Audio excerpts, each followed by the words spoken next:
Welcome to Jay's Gamepad. I'm back. It's been a minute. Life has been kicking my ass a little bit, you know what I'm saying? Work, but it is what it is. But I'm back like I never left, but left like I wasn't coming back. Back with a vengeance. Anyway, as gamers, are we paying a high price, too much of a high price just to game? And I say this to say that we finally got the price of the PlayStation VR2. Now, Sony's been dropping articles and information in regards to the PlayStation VR, and I've done like quite a few videos, you know, basically talking about and giving my personal thoughts and opinions.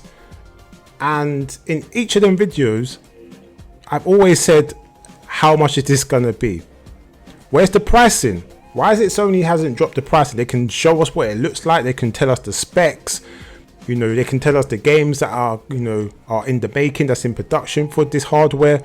But how much is this hardware going to be? Also, man's had to factor the fact that, like, you know, inflation. Sony just risen their price of their console for basically $450 to $470.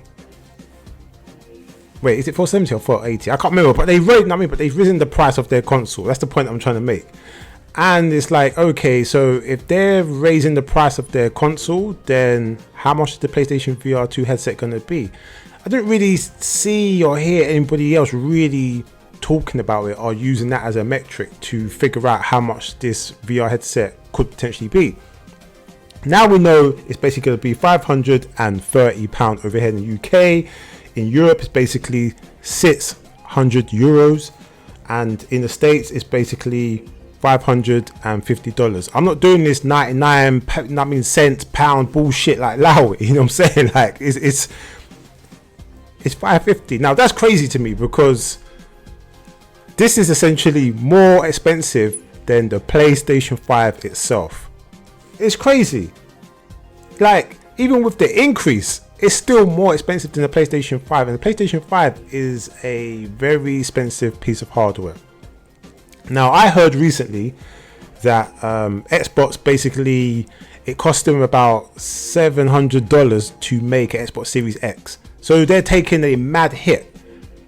But I've always said it, like, not everybody's got Microsoft money. Like, technically, Microsoft can afford to take a hit if that's what they want to do. Sony, on the other hand, maybe, yeah, probably not, because they ain't got that Microsoft money.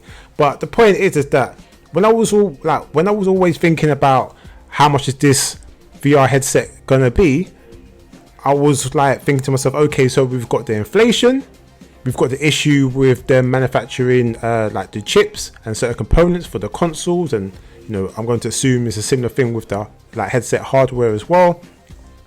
And the reason why I include the VR headset into it, because the Oculus Quest 2, they actually like rose their price. So that's why I'm saying that, because of, like, you know, the Meta, Facebook, whatever you want to call them these days, they decided to raise their price. They said for inflation, for other things, so forth and so on. And PlayStation come out talking about they're raising the price of their console for inflation, other things. So, you know what I'm saying? So, like, at that time, I was probably thinking maybe it's probably going to be like about $450, maybe about like maximum the same price that you would probably pay for the PlayStation 5. That's what I personally was thinking. But with all this inflation, it's like, okay, fuck knows how much it's going to be, you know what I'm saying? And also, you've got to factor into the point of that, you know, the PlayStation VR2 has got, you know, better technology, better components, better features, especially if you want to compare it to the Oculus Quest 2. I know there's other VR headsets that's you know, got better specs and better components and better features, but they're supremely more expensive than the PlayStation VR 2 and the Oculus Quest. So I kind of try to compare it to something in regards to price range and what people would be willing to part with. And when I say people, I mean, like, you know, the casuals, everyday going gamer, you know what I'm saying? Not everyone's got crazy money, especially in, you know, today's day and age. And also, I was thinking about next year that, you know, everyone's talking about the recession that we're going to be getting next year. It's going to hit us hard, you know what I'm saying? Everyone's going to suffer. Like, we're already feeling it now, especially over here in the UK. You know what I mean? I can't speak for everywhere else around the world, but I can only imagine, especially in the States, it's probably a similar situation. Everything's going up. and cost of living is becoming more expensive due to the pandemic, the lockdowns, you know what I mean, so forth and so on. So I was thinking all these things, and then I was thinking to myself, like,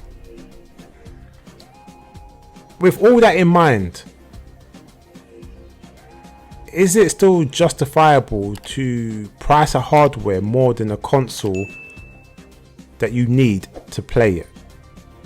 Is it? Because personally, I don't think so. Like, I think the fact that if you're gonna like charge the same amount of the console, that's a stretch. That's pushing it. Like, at the end of the day, this is an accessory. Like, you don't need to have it. You can still play games on the PlayStation 5 and enjoy your gaming. Still play games on the PS4 and enjoy your gaming. You know? And I just think to myself, like, firstly, this isn't fair for us gamers. This isn't consumer friendly. I don't care what anybody has to say. At the end of the day, like, I don't think it's particularly right to price a headset at this price.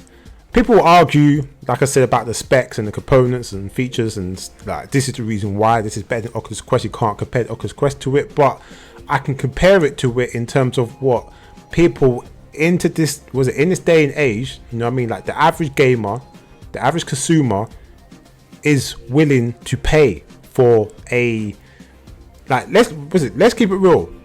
If you got a PlayStation 5 or Xbox Series X or whatever console or high-end PC you got, if you're spending money on a VR headset, it's a luxury. You know what I'm saying? Because at the end of the day, the whole thing is just, you know what I mean, it's gaming. And that's what it is. It's entertainment. It's gaming. So essentially, it's an accessory. It's a luxury. It's a luxury, really and truly. So, you know, I'm not going to compare it to more important things in life and stuff, but in terms of entertainment, especially right now with everything that's happening, you know, around the globe, is it really worth it? Like, does it make sense? And the thing that makes me laugh is that, like, there's not a lot of games that's going to be coming out on release date. Like, if I'm not mistaken, I think there might be like, what, 4, maybe 5 if we're lucky.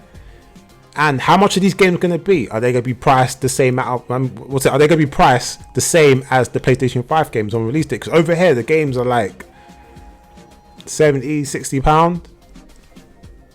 You know what I'm saying? Like, games are not cheap. But what I have noticed is that if you're willing to wait, if you're willing to ride it out and, you know, and not be part of the first or second wave of gamers that are playing a new game, you can get a lot of games really cheap. Because a lot of games that were £60, £70, dollars, whatever on release date, I mean, if you're willing to wait like a month or so, you can get a lot of these games for, like, you know what I mean, like £40, £30, you know what I'm saying? Especially if you want to buy it second hand as well, you can get a lot of PlayStation 5 games or Xbox Series X games for cheaper, you know. So maybe that's one way to get around spending crazy amounts of money. But also got to think about the import export tax as well. Like, you know what I mean, all these things here, it's like, I look at Sony and I think to myself, is this a really good time to drop another piece of hardware where you can't even mass produce enough PlayStation 5s for people to just walk into the shop, the retailer outlet, and just buy it, whether it's online, wherever? To this day, still having issues with it. Yeah, like, there's arguments say that it's probably a little bit more accessible, but it's still not there.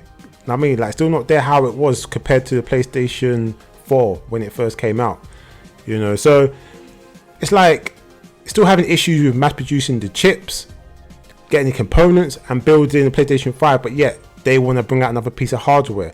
And right now, is it a really good time to bring it out? Like, I can't imagine that they're going to get great numbers, because at the end of the day, like, yeah, people that's got money, they're going to buy it if they want it. It is what it is.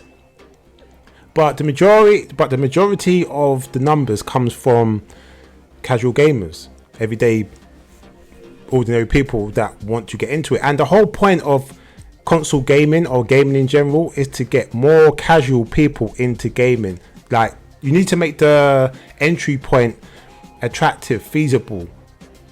Like, when you think about it in any way, if you're looking at it from Sony's point of view or even our point of view, like, as gamers, it's not feasible right now because it's peak. You know what I'm saying? Like, everywhere, or like the majority of countries around the world are really suffering, you know.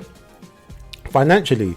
Like, people are wondering how are they going to afford to heat up their, like their houses, like their apartments, put food on the table, like pay for the electric, gas, like essentials.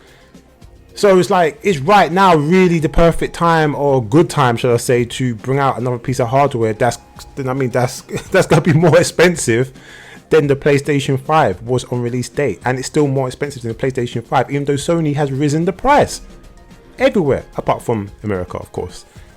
Like, like, it doesn't make like any logical sense if you personally ask me. I think it's quite dumb and retarded, and it makes me think that, like, why couldn't Sony just hold off on it?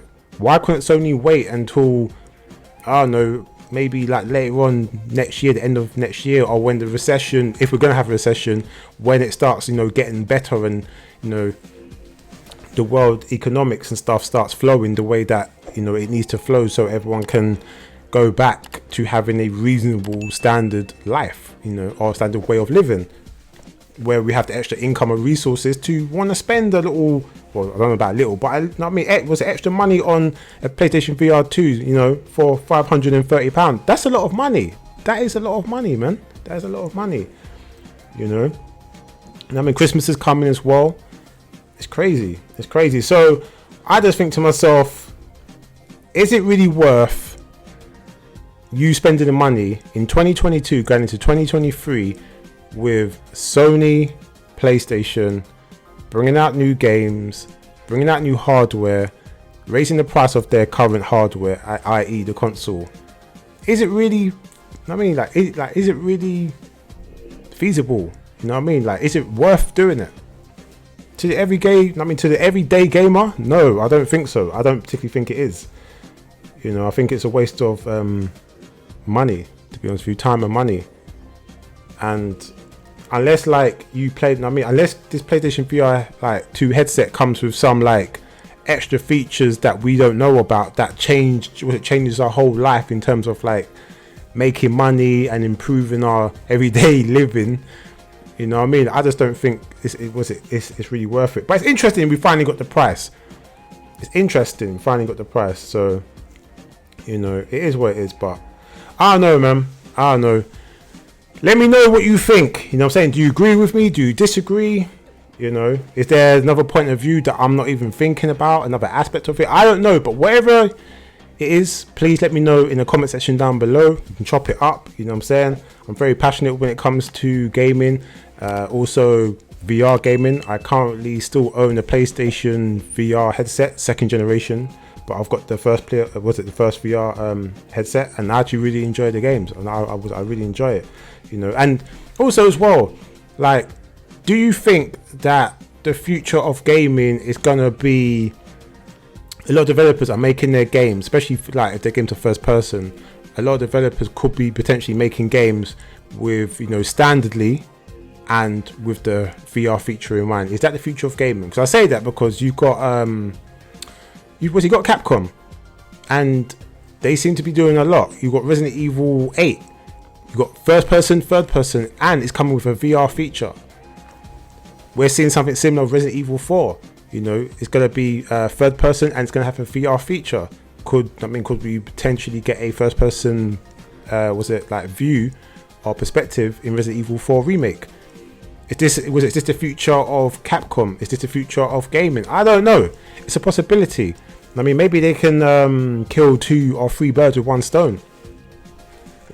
Like, maybe then, like, I personally would think that paying $70, $60, £70, whatever it is, on gaming would be justified, because we would get more for our money. I don't know. But anyway, let me know in the comment section down below. Anyway, I hope you enjoyed this video. If you did, please like, subscribe, and hit the bell notification if you like man's content or any of my content. You can also hit me up on the socials, Twitter, Instagram, and Twitch. Jay's Gamepad across the board. You ain't got to tap, press anything else but that. And also, if you want to find me or hit me up on PlayStation, my gamer name is MrGhostProtocol. Actually, I'm thinking about changing it, I'm thinking about changing it. But anyway, for the time being, that's my gamer name on PlayStation. So I guess I will see you and speak to you real soon.